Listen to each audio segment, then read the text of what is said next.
bahwa semua informasi di badan publik adalah informasi terbuka, ya. Kemudian tentang misalnya identitas pribadi seseorang itu masuk kategori dikecualikan.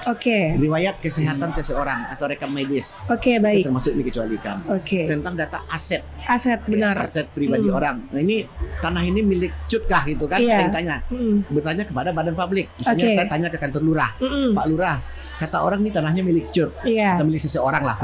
Baik. Betul, nggak boleh Pak Lurah menyebutkan begitu karena itu masih informasi yang dikecualikan. Berarti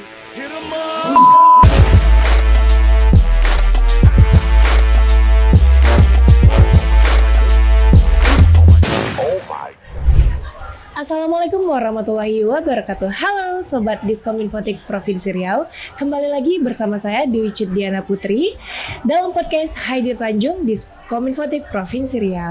Nah, hari ini kita lagi berada di Riau Expo 2022. Dalam rangka Riau Expo 2022 saya sudah mendatangi nih bintang tamu kita nih. Nggak lain ya, pasti pada kenal nih, yaitu Bapak Asril Dharma, yaitu Komisioner Komisi Informasi Provinsi Riau dalam bidang advokasi dan sosialisasi serta edukasi. Halo Bapak, selamat pagi. Halo, selamat pagi. Assalamualaikum warahmatullahi wabarakatuh. Waalaikumsalam warahmatullahi wabarakatuh. Gimana nih hari ini, pagi ini gimana nih? Happy? Happy, alhamdulillah. Apalagi berjumpa dengan host cantik tadi. Aduh, bisa aja. Aduh, pusing nih Icut nih pagi-pagi udah digombalin ya.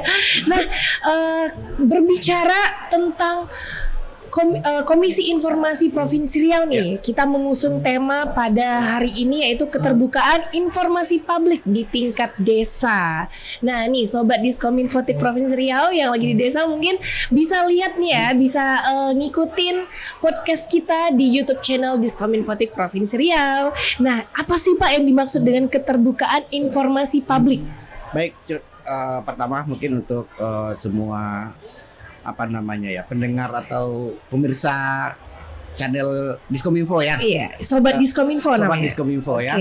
Yang pertama, keterbukaan informasi publik ini sesuai dengan amanah Undang-Undang Nomor 14 Tahun 2008, yaitu bahwa semua informasi publik itu sifatnya adalah terbuka.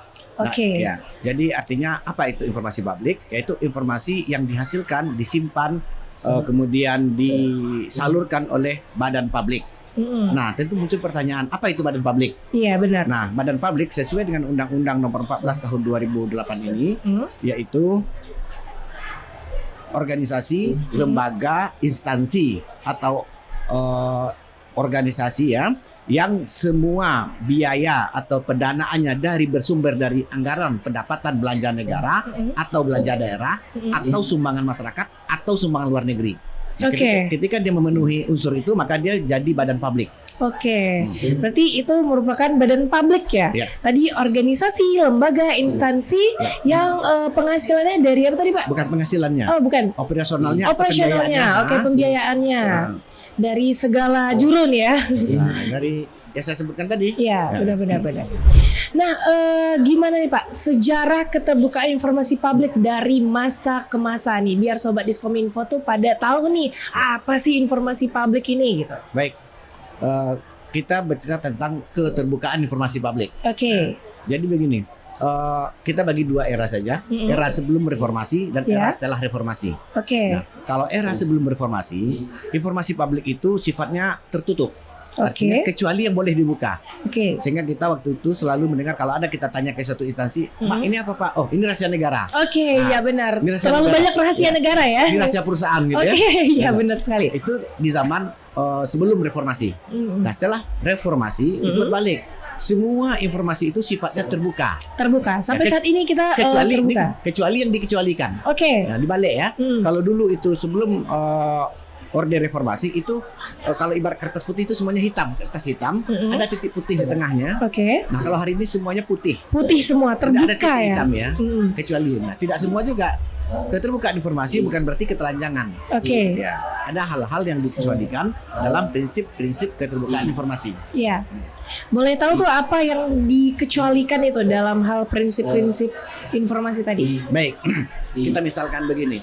Bahwa semua informasi di badan publik adalah informasi terbuka, ya. Kemudian tentang misalnya identitas pribadi seseorang itu masuk kategori dikecualikan. Oke. Riwayat kesehatan seseorang atau rekam medis Oke, itu baik. termasuk dikecualikan. Oke. Tentang data aset, Aset, benar. aset pribadi orang. Nah ini tanah ini milik Cut kah gitu kan? Iya. Saya tanya, bertanya kepada badan publik. Misalnya Oke. saya tanya ke kantor lurah, Mm-mm. Pak Lurah, kata orang ini tanahnya milik Cut, Iya. atau milik seseorang lah, Oke, Fulan. baik. Ma betul, nggak boleh Pak Lurah menyebutkan begitu, karena Oke. itu masih informasi yang dikecualikan. Oke, berarti itu yang dikecualikan ya, Sobat Diskominfo nih yang mau tahu mengenal komunikasi informasi nih bisa ya diikutin podcast kita ya. Nah, apa sih Pak dasar hukum keterbukaan dari informasi publik di desa ini? Baik, kalau kita berbicara secara spesifik, kalau tadi kan keterbukaan informasi untuk semuanya ya, Untuk semuanya. semua badan publik. Mm-mm. Nah, desa adalah sebuah badan publik. Oke. Karena apa? Karena desa juga dibiayai dari APBD, APBN, dan biaya-biaya lainnya dari negara. Mm-mm. Nah, desa itu adalah satu unit kesatuan tingkat pemerintahan yang paling rendah. Oke. Nah, apa dasar hukumnya keterbukaan informasi publik di tingkat desa? Yang pertama, tentu saja Undang-Undang Dasar 1945 itu pada pasal 28 ayat F bahwa Iya. semua masyarakat boleh mencari informasi dan menyalurkan informasi. Iya, Nah, benar. kemudian secara spesifik itu turun kepada Undang-Undang Nomor 14 Tahun 2008 tentang keterbukaan informasi publik. Itu menyangkut semua badan publik. Secara spesifik lagi ada Undang-Undang Desa, Undang-Undang Nomor 6 Tahun 2014. Nah, Nomor juga 6 tahun 2014. Nah, juga di situ disebutkan bahwa pengelolaan pemerintah desa harus menganut azas transparansi. Apa itu azas transparansi, Pak? Azas transparansi ya tadi azas keterbukaan itu. Keterbukaan, Bahwa semua oke. kebijakan di desa, Hmm. baik itu kebijakan pemerintahan Oke. maupun keterlibatan partisipasi masyarakat harus diajak masyarakat bermusyawarah. Mm-mm. Tidak boleh hanya ini keputusan kepala desa sendiri, ini keputusan pimpinan. Nah, yang terakhir ada namanya kita peraturan Komisi Informasi ya nomor 1 tahun 2018 tentang standar layanan informasi publik tingkat desa. SLIP desa namanya, ini khusus untuk desa. Nah, ini dasar hukum keterbukaan informasi publik di tingkat desa. Oke, nah itu tadi udah disebutin tuh dasar-dasar hukum untuk keterbukaan informasi publik di tingkat desa. Ya. Yang pertama kita berlandaskan Undang-Undang Dasar 1945 ya Pak ya.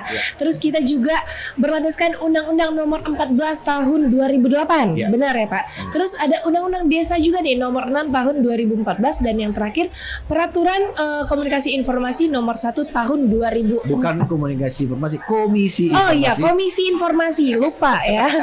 Komisi Informasi nomor 1 tahun 2014 nih. 18. Oh, 18 nih kebalik-balik nih Icut gimana sih? 18 ya, Pak ya. Ya. Nah, Pak Asril, seberapa pentingkah keterbukaan informasi publik di tingkat desa nih? Baik, kalau kita cerita penting, semuanya penting. Tetapi mengapa? Seberapa penting keterbukaan informasi publik tingkat desa? Seperti saya sampaikan tadi, desa adalah unit pemerintahan formal terendah. Oh iya, Ya. benar. Dan mengacu kepada undang-undang desa tadi, Iya. bahwa desa sekarang adalah pemerintahan mandiri, ya, pemerintahan Oke. mandiri sama dengan presiden. Kepala desanya itu dipilih oleh rakyat langsung, Iya, ya, benar.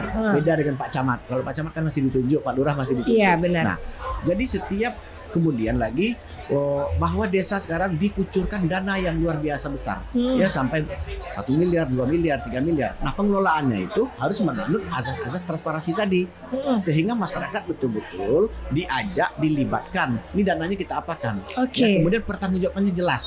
Oke, baik. Sehingga apa? Sehingga kepala desa itu selamat dari jerat hukum. Ya, ini pentingnya. Kalau kepala desa tidak menganut azas transparansi, sudah banyak kepala desa di Riau ini yang kemudian berurusan dengan aparat hukum, ya masuk penjara lah. Oke, baik. Oke. Untuk keterbukaan informasi publik di tingkat desa sendiri, untuk di Provinsi Riau sudah berapa desa nih yang dijelajahi oleh Komisi Informasi Provinsi Riau nih? Jadi begini ya Cuk ya, kalau yang kita jelajahi langsung tidak banyak, Oke. tetapi dari 1.500-an desa yang ada di Provinsi Riau, lebih kurang ya, itu hampir seluruhnya sudah kita berikan edukasi. Caranya bukan kita datangi, Oke, mereka baik. kita datangkan ke Provinsi Riau, ke Oke. Pekanbaru. Oke, benar. Ya, per kabupaten. Tahun ini misalnya, tahun ini itu 200 desa Kuansing, kemudian 130 sekitar 130 desa di Rokan Hulu itu Oke. kita datangkan ke Pekanbaru, Oke. kita inapkan di hotel kan, mungkin juga tahu ya. Iya. Kemudian kita berikan edukasi Oke. dan sosialisasi. Nah, dari 12 kabupaten kota yang punya desa itu kan 10 kabupaten kota. Benar. Pekanbaru dan Dumai kan tidak punya. Tidak punya. Jadi, Oke. Kalau jumlah yang sudah kita sosialisasi dan edukasi itu hampir seluruhnya. Hampir Tapi seluruhnya. kalau ceritanya sudah berapa yang dijelajahi oleh Komisi Informasi itu belum banyak. Ya, karena kita juga terbatas untuk mendatangi desa per desa per desa. Oke. Berarti ada kita turun langsung dan ada desa-desanya itu diundang ke Ya. Pekanbaru ya, Iya. dari Komisi Informasi Provinsi Riau. Nah, itu sobat Diskominfotik yang berada di desa-desa manapun aja nih. Nah, coba dong lihat nanti podcast ini sangat-sangat berguna nih untuk keterbukaan informasi publik di tingkat desa. Karena kalau berbicara desa nih kan orang mikirnya pedalaman nih, nggak nyampe informasi ke dalam gitu. Tenang, desa-desa di Provinsi Riau sudah terjelajahi nih untuk informasi-informasi masuk ke desa-desa ya Pak ya. Udah aman ya berarti ya untuk Provinsi Riau.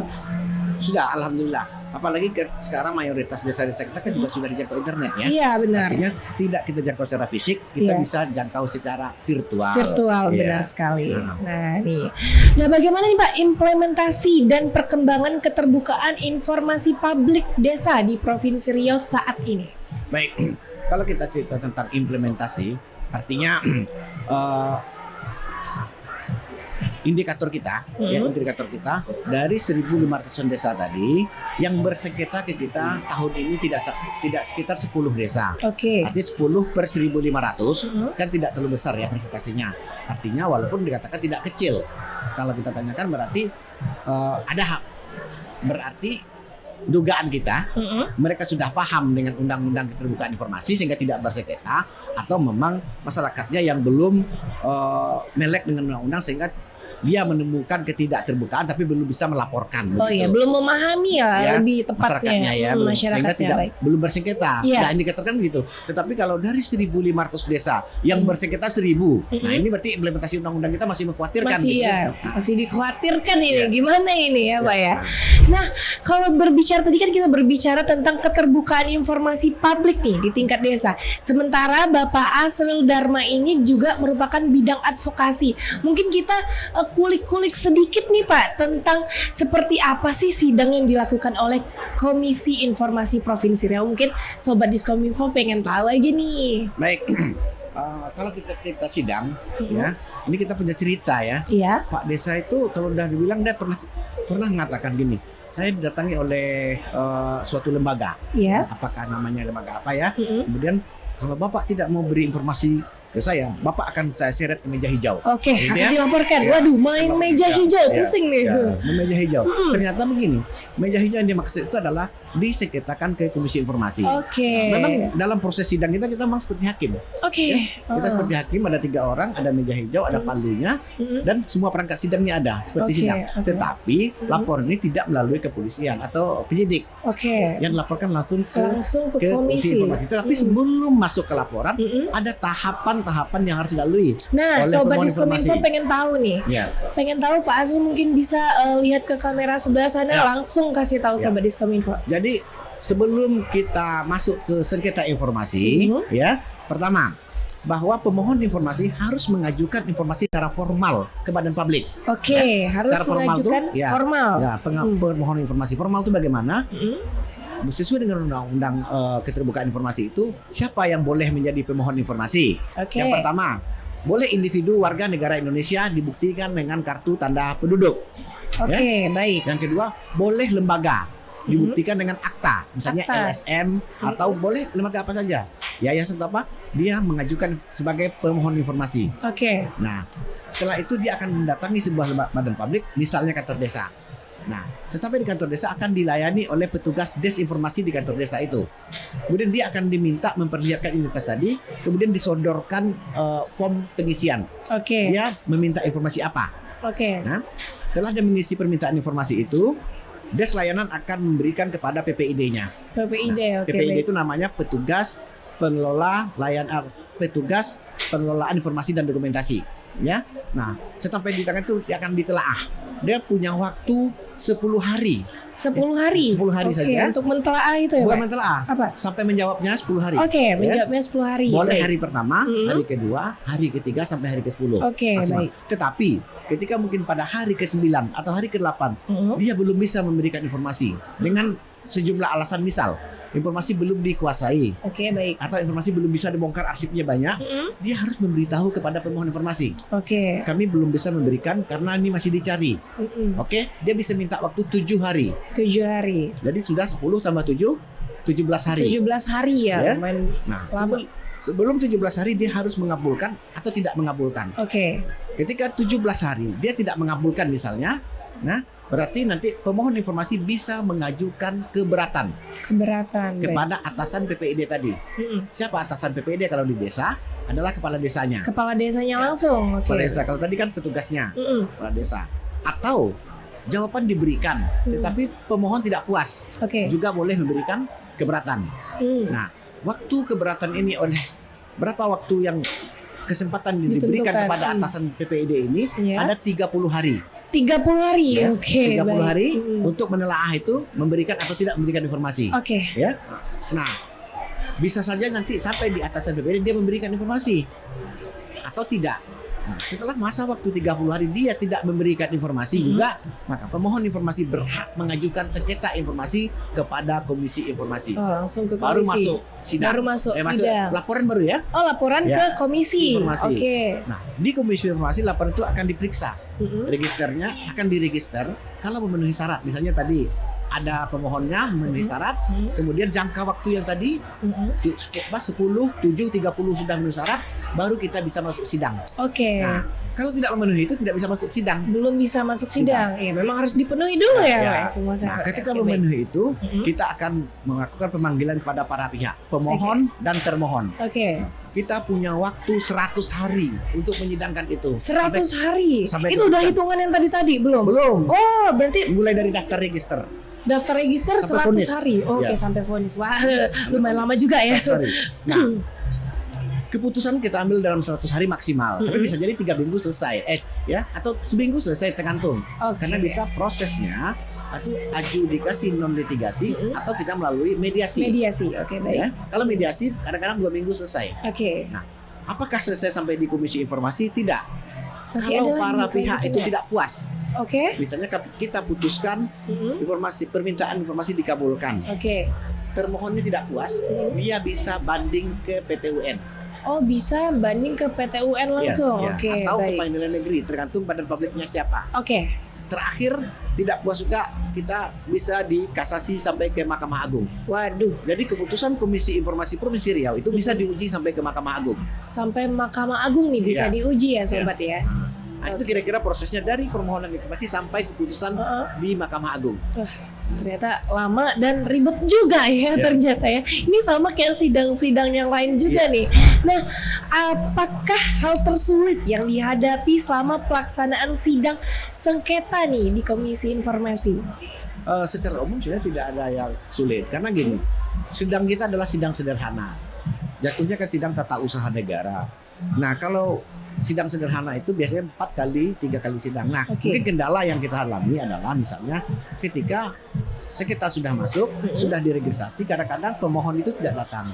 Oke. Tapi kalau pemohon tidak datang, 2 kali tidak datang, Tidak datang berarti sidang gugur. sidang gugur. Tapi kalau Oke. termohon yang tidak datang, nggak masalah sampai vonis.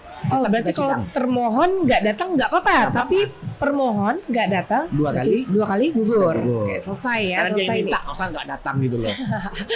Udah harus datang dong, gimana sih Ya, gitu. sudah minta mendaftar tidak datang gitu. Iya, benar sekali. Nah, untuk Pak Asrul nih, kita mau kasih beberapa sih apa sih harapan dari KI sendiri nih terhadap pengelolaan pemerintah di desa Provinsi Riau. Baik. Tentu harapan kita sebagai Komisi Informasi Mm-mm. adalah supaya pemerintahan tingkat desa itu betul-betul menjalankan tata kelola pemerintahan yang bersih, transparan, dan akuntabel, sehingga tidak ada satupun desa yang disengketakan informasinya ke Komisi Informasi. Nah, artinya kalau nihil sengketa berarti tingkat keterbukaan informasi di tingkat desa sudah bagus. Oke. Nah, Sehingga kemudian tentu saja tidak ada kepala desa yang terjerat hukum. Karena apa? Karena mereka sudah melakukan pengelolaan informasi secara terbuka, transparan, dan akuntabel. Itu saja himbauan kita sebenarnya. Oke, berarti permohonnya nih tata kelola yang bersih dan akuntabel ya Pak ya. Nah Pak Asril nih, mungkin Pak Asril sapa-sapa Sobat Diskominfo nih mungkin ada saran kesan nih untuk pemerintah, untuk masyarakat. Silakan. Baik, sobat sana ya. Sobat Kominfo semua, kami dari Komisi Informasi Provinsi Riau ya, khususnya untuk badan publik ya. Khusus untuk badan publik dan pengelola informasi publik di badan publik supaya bisa menjalankan SOP, standar operasional keterbukaan informasi publik, sehingga semua pemohon informasi bisa terlayani dengan baik dan puas, sehingga tidak ada yang berujung kepada sengketa ke Komisi Informasi. Karena keterbukaan informasi bisa menjadi indikator, bisa menjadi penyelamat dari jerat hukum bagi pejabat dan aparatur negara. Ya, sehingga siapapun tidak ingin berurusan dengan hukum, tetapi kalau berdasarkan indikasi-indikasi yang kita lihat, rata-rata yang dalam pengelolaannya terbuka itu insya Allah selamat dari jerat hukum. Tetapi kalau dari awal sudah ada yang ditutup-tutupi, sudah ada yang disembunyi-sembunyikan, nah belakangan nanti akan bermasalah. Mungkin itu harapan kita kepada semua badan publik ya, baik itu badan publik pemerintah ataupun non pemerintah. Ya, semoga semua bisa menjalankan Undang-Undang Nomor 14 Tahun 2008 tentang keterbukaan informasi publik. Demikian. Oke, tadi keterbukaan informasi publik itu bisa nih kita terjerat nih dari hal-hal yang tidak diinginkan ya Pak Asril ya. Terima kasih banyak loh Pak Asril udah mau mampir ke podcast Haidir Tanjung bersama Icut pada pagi hari ini dalam rangka Rio Expo 2022. Dan jangan lupa tontonin kita di YouTube channel Diskominfotik Provinsi Riau. Jangan lupa like, comment, and subscribe YouTube channel kita. Wassalamualaikum warahmatullahi wabarakatuh. Sampai jumpa. Warahmatullahi wabarakatuh. Terima kasih.